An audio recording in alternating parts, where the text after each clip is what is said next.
한 여행자가 사막을 횡단하고 있었습니다. 찌릿한 무더위 속에서 이미 그가 가져온 물은 다 소모되었고 이제 타는 갈증으로 죽기 일보 직전에 처하게 되어집니다. 그런데 우연히도 그 사막 한가운데서 펌프 하나를 발견하게 되어집니다. 그리고 그 펌프에 보게 됐더니 글귀가 하나 적혀 있었는데, 나는 이 사막을 여행하는 사람들을 위해서 여기 펌프를 설치했습니다.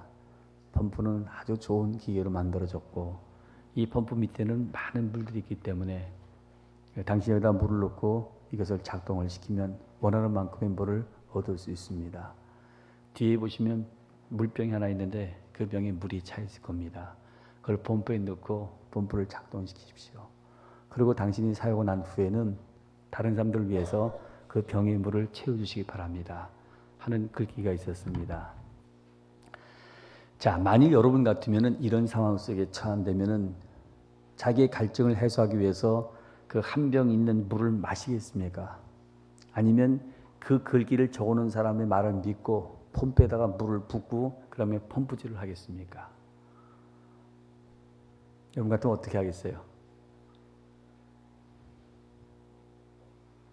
잘 모르는가 보죠. 설명 다시 한번 해요. 사실 그것을 믿는 사람은 펌프에다 물을 부을 겁니다. 그리고 펌프를 작동시켜 더 많은 것을 얻을 수 있을 것이에요. 우리가 어떤 그 대상을 이해하는 데서 중요한 것은 뭐냐면 매개체입니다. 봐서 아는 것이 있고 들어서 아는 것이 있고 손으로 만져서 아는 것이 있고 먹어봐야 아는 것도 있습니다. 그러면 하나님과 우리와의 관계를 우리가 이해하는 부분은 어떤 부분이에요? 무엇을 우리는 하나님 말고 하나님께 나갑니까? 그건 믿음이에요. 그렇게 히브리서 11장 6절에 보면 믿음이 없으면 하나님을 기쁘게 할 수 없나니 하나님께 나아간 자는 반드시 그가 계신 것과 자기를 찾는 자에게 상 주심을 믿을지라고 말씀하고 있지 않습니까? 믿음의 분량과 그 크기만큼 우리는 이 땅을 살면서 하나님의 축복을 누리게 되어지는 것입니다. 이스라엘 역사 가운데서 아브라함을 가리켜서 많은 사람들은 믿음의 조상이라고 이야기합니다. 도대체 아브라함이 소유했던 믿음은 어떤 믿음이고 그가 어떻게 하나님의 축복을 누리는가 하는 것을 이 시간 같이 생각하는 가운데서 우리도 아브라함처럼 하나님이 주시는 풍성한 축복 가운데 거하는 귀한 성도들이 되어져야 할 것입니다. 오늘 이 본문의 말씀을 보게 되면 아브라함이 하나님의 축복을 받기 전에 먼저 그를 테스트합니다. 오늘 그 1절로 2절 말씀 한번 같이 보시기 바랍니다. 그 일 후에 하나님이 아브라함을 시험하시려고 그를 부르시되 아브라함아 하시니 그가 가로되 내가 여기 있나이다. 여호와께서 가라사대 내 아들 내 사랑하는 독자 이삭을 데리고 모리아 땅으로 가서 내가 내게 지시하는 한 산 거기서 그를 번제로 드리라. 오늘 이 성경 말씀을 철학자인 니체는 읽으면서 어떻게 해석을 했냐면요, 하나님은 좀 도덕적으로 문제가 있는 분이다. 어떻게 살아있는 사람을 제물로 바치라고 이야기할 수 있는가 하고 이야기를 했습니다. 여러분 그 말이 맞는 말이에요, 틀리는 말이에요? 여러분 성경을 읽어보시면요, 이스라엘 백성들이 하나님을 떠나서 우상을 섬기면서 몰렉 같은 그 신에게 자기 자식을 바쳤습니다. 복을 받기 위해서. 실제로 여러분 그 책을 연구해 보면요, 석가모니가 지나가는 그 수레바퀴 있죠. 그 수레바퀴에 굉장히 많은 어린아이들이 죽었습니다. 왜 어린아이들이 희생되냐면 그 수레바퀴 밑에다가 아이를 깔아 죽이면 그 집에 복이 임한다는 얘기가 있어가지고 많은 사람들이 그 자기 자식을 갖다가 복받기 위해서 그렇게 희생을 했습니다. 근데 성경 어디를 본다 할지라도 하나님께서 사람을 제물로 바치라 이렇게 말씀하는 부분들은 없습니다. 근데 오늘 본문에 보면 뭐라고 나와 있어요? 하나님 바치라고 얘기를 합니다. 우리가 시험이라는 단어로 본문은 기록되어 있는데 실제로 시험은 두 가지예요. 마귀가 주는 시험이 있는데 이건 템테이션이라고 이야기합니다. 이것은 사람을 미혹시키고 결국은 파괴시키는 것이 그의 목적이고, 오늘 본문에 나타난 이 시험이라는 것은 하나님께서 하시는 것인데 이 시험을 통해서 그 사람을 연단시키고 그 사람을 훈련시키는 가운데 하나님이 축복을 주고자 하는 것이 그 목적인 것입니다. 그런데 이 시험을 하는 것을 가만히 보게 되면 그 사람의 가장 약한 부들을 치고 들어옵니다. 이게 어려운 겁니다. 예수님께서 40일 금식기도 했죠. 지금 줄이신 상황이에요. 제일 먼저 예수님께 어떤 시험을 합니까? 돌로 떡을 만들어 먹으라 그러거든요. 왜냐하면 배고픈 것을 알고 있었기 때문에 먼저 먹는 문제로부터 시험이 들어오게 되어집니다. 항상 자기 약한 점을 치고 들어와요. 여러분 여태까지 살아가면서 그런 시험 받아봤어요? 안 받아봤어요?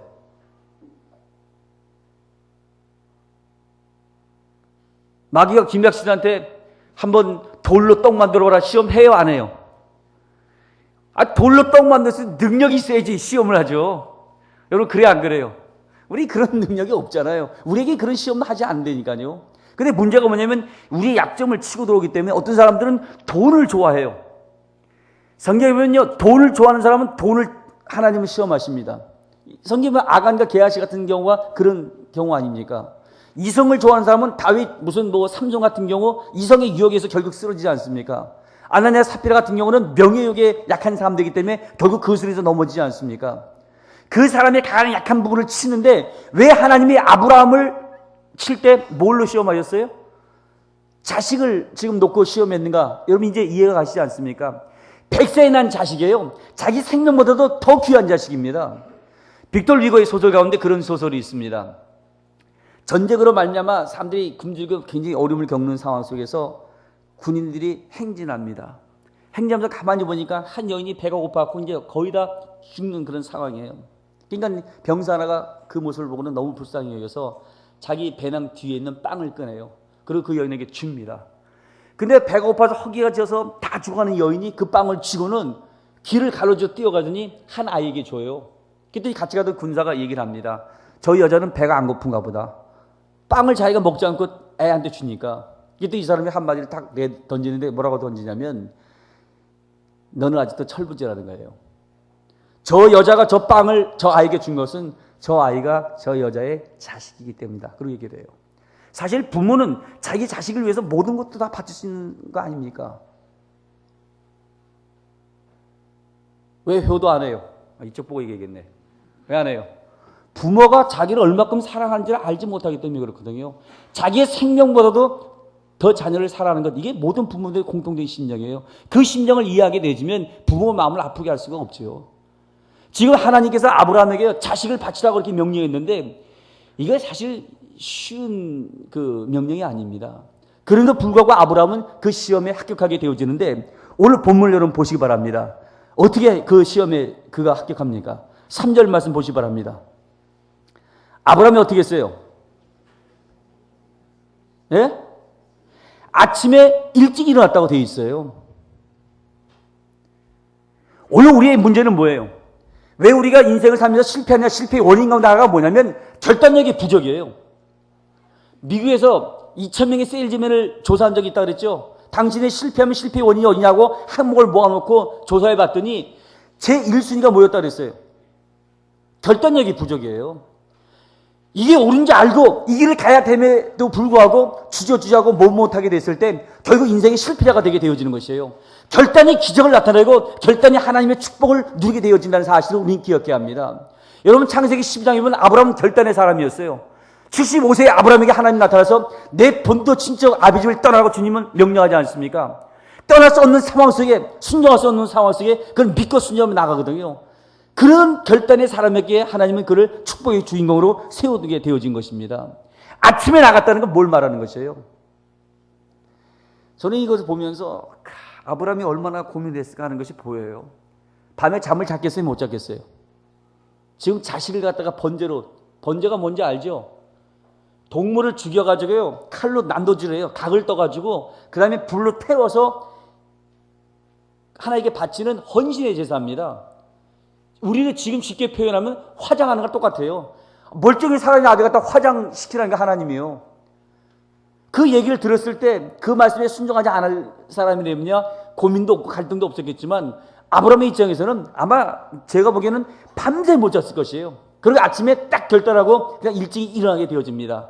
일어나면서 어떻게 해요? 여러분 성경을 잘 오늘 읽어보셨지만은 아내하고 상의합니까 안 합니까? 왜 안 하는 것 같아요? 아브라함은 호렙이에요? 근데 왜 자기 아내가 있음에도 불구하고 아내하고 이 중요한 일, 하나님부터 계시를 받고 자식을 번제로 바치라는 이 얘기를 의논하지 않습니까? 그 이유는 뭐냐면 아브라함이 경험해 봤거든요.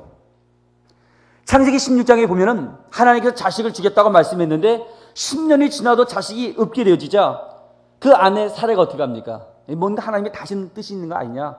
내게 여종이 있는데 이 여종과 동침을 해라. 그 자식을 낳았지만 이 낳은 자식 이스마엘은 하나님의 약속의 신은 아니었어요. 그렇죠?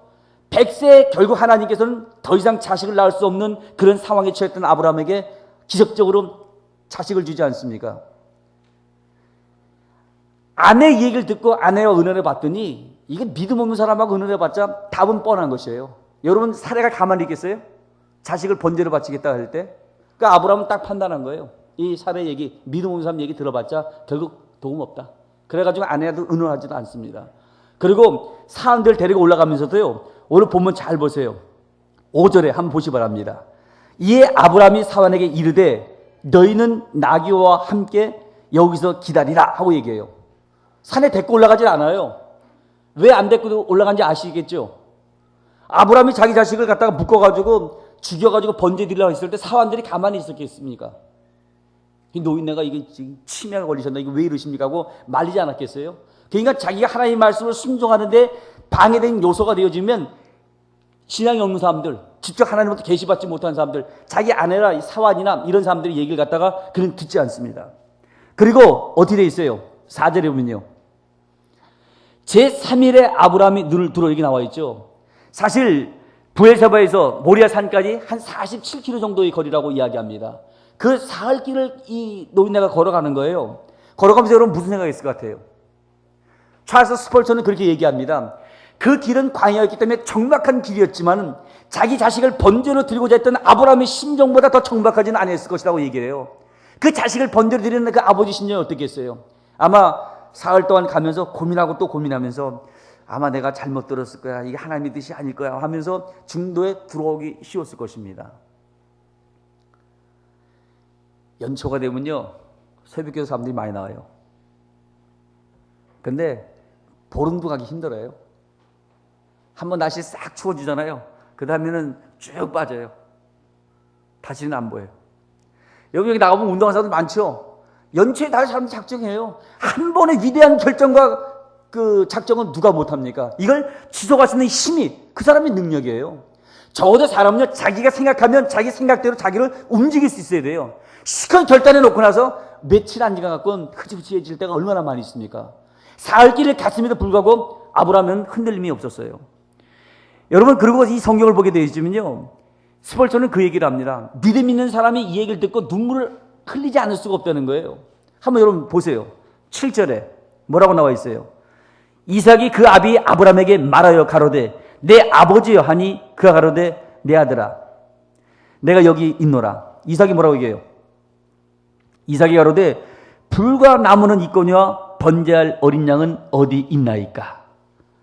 아브라함이 가로되 아들아 번제할 어린 양은 하나님이 자기를 위해서 친히 준비하시라고 두 사람이 함께 나가서. 이 얘기 들었을 때 아브라함의 마음이 어땠을 것 같아요?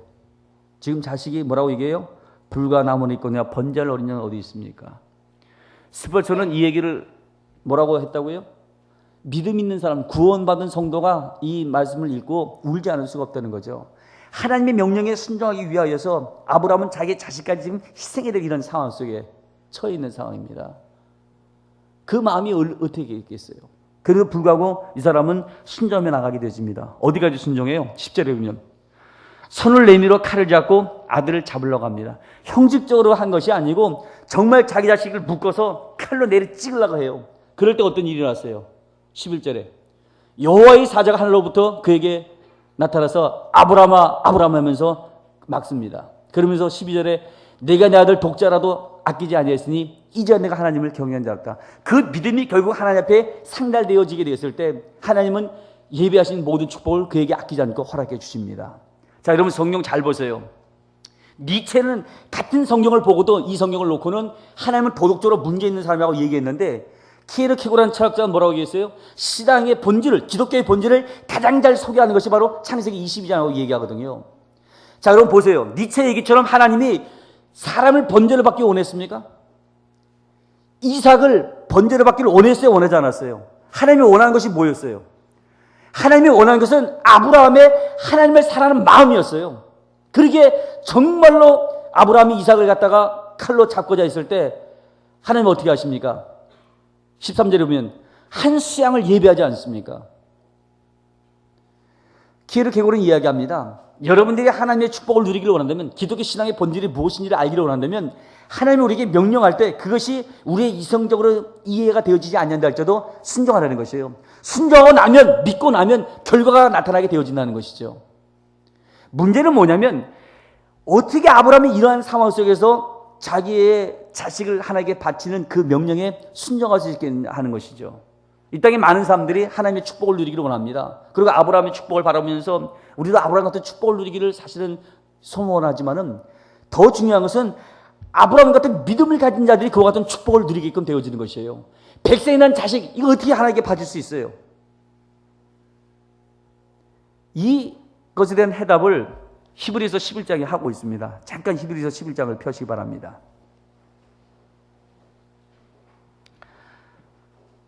전에 믿음의 영웅들에 대한 말씀을 같이 나눴는데요. 365페이지입니다. 여기서 아브라함의 신앙에 대한 부분들을 소개하고 있습니다. 히브리서 11장 17절로 19절입니다. 같이 한번 읽겠습니다. 아브라함은 시험을 받을 때 믿음으로 이삭을 드렸으니 저는 약속을 받은 자로 돼 그 독생자를 드렸느니라. 저에게 이미 말씀하시기를 내 자손이라 칭할 자는 이삭으로 말미암으니라 하셨으니 저가 하나님이 능히 죽인 자 가운데서 다시 살릴 줄을 생각한지라. 비유컨대 죽인 자 가운데서 도로 받은 것이니라. 무슨 말씀인지 아시죠? 하나님이 어떤 하나님이라 알고 있었습니다. 하나님은 그 아이가 죽는다 할지라도 그 아이를 다시 부활시킬 수 있는 능력이 있는 분을 알고 있었고, 그 이삭을 통해서 약속에 실어서 후손이 하늘 별같이 땅에 모래같이 지겠다는 하나님의 언약을 믿었습니다. 그러니까 아브라함이 독자 이삭을 바친 것은 하나님의 언약에 대한 신실성과 부활의 능력을 그는 믿었기 때문에 그렇습니다.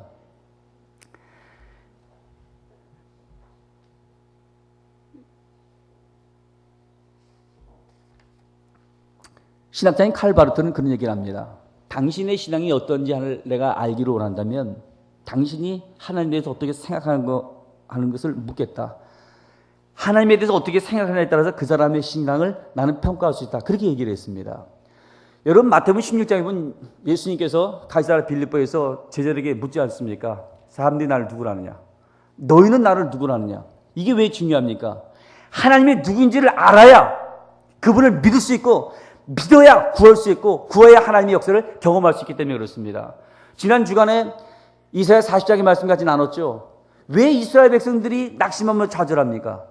하나님이 어떠한 분인지 알지 못하기 때문에 그래요. 하나님이 어떠한 분이라고 이사야는 이야기합니까? 그분은 영원하신 하나님이라는 것이에요. 하나님은 과거에만 역사하신 하나님이 아니라 지금도 우리의 삶을 주관하시고 우리의 미래까지도 통치하고 다스리는 분이 바로 하나님이십니다. 그분은 무기력하고 무능력한 하나님이 아니고 무엇을 윤을 창조하신 창조주 하나님이세요. 전능하신 하나님이에요. 그러면서 뭐라고 얘기합니까? 코엘 여호와를 앙망하라, 여호와를 바라보라고 이야기하지 않습니까? 우리가 왜 기도하지 못해요? 왜 우리가 낙심합니까? 하나님에 대해서 제대로 우리가 알지 못하기 때문에 그래요. 왜 우리가 순종하지 못해요? 아브라함은 하나님은 부활의 능력을 가지신 분이시오, 그 언약을 지키신 하나님인 것을 그는 알았기 때문에 그 말씀에 순종하게 되어집니다. 그 믿음을 보시고 하나님께서는 그를 축복해 주셨는데, 그 믿음을 통하여 그가 경험한 것은 오늘 14절 말씀을 보시기 바랍니다. 같이 한번 읽겠습니다. 아브라함이 그 땅 이름을 뭐라고 얘기합니까? 여호와 이레, 준비하시는 하나님, 예비하신 하나님이라는 것을 그는 발견하게 되어집니다. 유대인들은 자식들을 가르칠 때 그렇게 가르칩니다. 하나님께서 세상을 창조하실 때 그 인간을 언제 창조했느냐? 창세기 1장에 보면 천지 창조할 때 제일 먼저 창조한 게 뭐예요?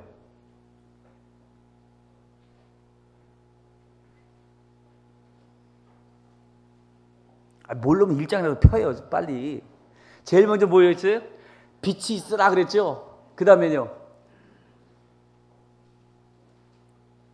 궁창 만드시고, 일월성신 만드시고, 오류 만드시고, 그 다음에 맨 마지막에 만든 게 뭐예요? 그건 아시죠? 자, 만약에 생각해 보세요. 사람을 하나님이 제일 먼저 만들었으면 사람이 살아날 수 있겠어요, 없겠어요, 이 땅에서? 못 살겠죠? 그걸 유대인들은 가리키는 겁니다. 바로 하나님이 인간을 창조할 때도 그냥 창조하지 않았다. 사람이 필요한 것을 이미 하나님 다 만들어놓고 마지막에 인간을 창조했듯이 너희 인생을 살아가는 데 있어서 필요한 모든 것들을 그분께서는 예비하고 계시고 준비하고 있다. 어떠한 어려움이 온다 할지 낙심하지 말고 그분을 바라보려는 겁니다. 여러분, 중국 선교의 한 장을 연 허드슨 테일러라는 사람이 있습니다. 이 사람이 영국 선교의 지원을 받아서 중국에서 선교 활동을 하였는데, 당시 영국이 우리가 IMF를 겪듯이 경제적인 위기를 만나게 되어져요. 그러니까 막 회사들이 부도를 만나고 도산되는 이런 상황 속에서 교회도 역시 어려워지기 시작합니다. 그러니까 교회가 어려워지기 시작하니까 그 다음엔 선교비부터 줄이기 시작하는 거예요. 그러니까 외국에 나가 있는 선교사들이 사실 그 선교비를 받아가지고 선교를 하는데 선교비를 받지 못하니까 더 이상 선교를 못하고 다들 돌아가게 되어집니다. 허슨 테일러 역시 마찬가지로 많은 지원을 받았음에도 불구하고 별 열매 없이 그렇게 선교 활동을 했던 사람이에요. 그러다 선교비가 끝이게 되어지니까 할 수 없이 돌아오게 되어지는데, 돌아오려고 부둣가에 갔더니 이미 배가 떠난 상황이었습니다. 그 다음날 돼야 이제 배가 떠나가게 되어지기 때문에 할 수 없이 허름한 영암박에 들어가서 이 사람이 하루를 자게 되어집니다. 다른 것도 아니고 선교사로서 부름받아서 사역하다가 열매도 없이 결국은 비참하게 돌아가는 이 선교사의 심정이 어땠겠어요? 그러니까 밤에 이 사람이 다른 가지 않고 잠도 못 자면서 성경을 봤대요. 근데 그 성경을 보면서 두 가지 단어를 이 사람이 주목하게 되어집니다. 하나는 에베네셀이에요. 에베네셀, 뭔지 기억하시죠? 이스라엘이 블레셋과 전쟁하게 됐을 때 하나님께서 도와주시는 걸 말미암아 이스라엘 백성이 전쟁에서 승리합니다. 그때문에 하나님의 도우심을 말미암아 그들은 승리했기에 도움의 돌, 에베네셀이라는 것을 세우게 되어져요. 그리고 또 하나 발견한 것이 오늘 본문에 나타난 이 말씀이에요. 여호와 이레, 준비하신 하나님. 거기서 허든 테일러는 눈이 번쩍 엽니다. 하나님이 우리를 도와주시고 하나님이 우리를 준비했다면 못할 게 뭐냐는 것이에요. 내가 이제까지 선교 사역을 하면서 영국 선교에서 주는 그 돈을 의지했지 정말 내가 하나님을 바라보지 못했다는 것이죠. 이 사람이 그 다음날 배 타고 고향을 향한 것이 아니고 더 오지로 중국 내륙으로 들어가요.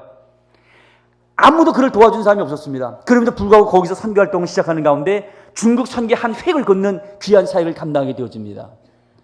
우리가 정말로 하나님을 의지하고 하나님과 함께 동행한다면 하나님 우리가 생각지도 못했고 상상지도 못한 일들 통해서 그 역사를 이루어 주실 것입니다. 하나님은 어떤 하나님이에요? 여호와 이레, 준비케 하시는 하나님이십니다. 그 하나님은 우리의 도움이 되시는 분이십니다. 우리가 하나님을 제대로 알고 제대로 믿는다면 하나님의 역사는 우리의 삶을 통해서 반드시 나타나게 되어질 것입니다. 오늘 이 본문의 말씀을 통하여서 내가 믿는 하나님이 어떤 하나님인가를 다시 한번 확인해야 합니다. 그분은 준비케 하시는 하나님이십니다. 우리를 도우시는 하나님이십니다.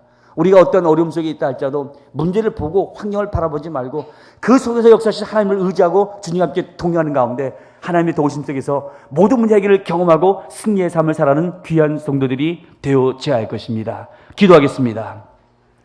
사랑하는